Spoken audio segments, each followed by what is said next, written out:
Le vide, lorsqu'il remplit, ne peut être rempli. Ce qui se manifeste dans un temps et dans un espace, occupe le vide de la perception. Le vide s'explique dans la manifestation, par ce qui est présent, mais qui n'est pas perçu.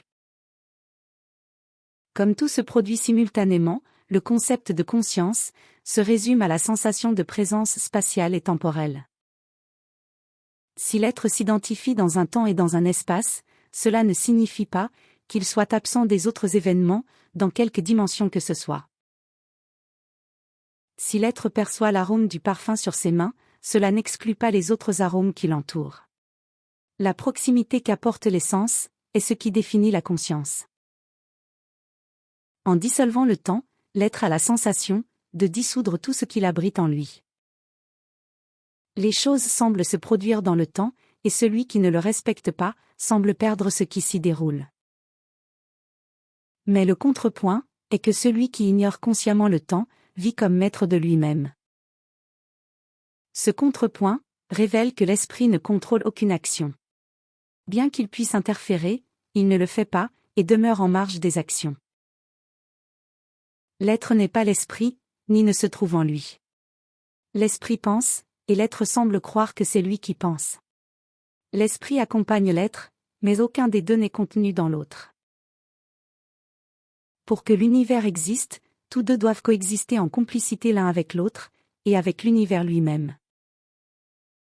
C'est l'environnement qui provoque les sens, et ce sont les sens qui font exister le temps. L'éclaircissement qui répond aux évidences montre que toutes les inventions et découvertes naissent du principe de l'inexistence et de l'impuissance apparente. C'est pourquoi il n'y a rien de nouveau à affirmer que la culture n'est que l'information sur ce qu'était et ce que sont les environnements, les êtres, les choses et les événements. La connaissance véritable ajoute la raison, qui comprend l'existence de chaque chose et reconnaît les relations de tout, en tout temps et dans tous les espaces. En d'autres termes, la culture ne connaît ni le pourquoi des choses, ni la précision de leurs événements. La connaissance, en revanche, sait comment et pourquoi ils se produisent, dans le présent, le passé et le futur, et sait se placer dans n'importe quel temps et espace.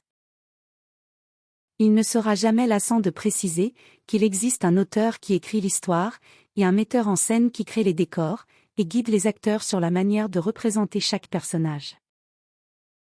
Tandis que les acteurs donnent vie aux personnages, ceux-ci interagissent entre eux et avec les décors, illuminant les histoires. L'éternité, dans ce contexte, apparaît comme un concept qui accompagne la pensée d'un esprit qui fait exister les choses.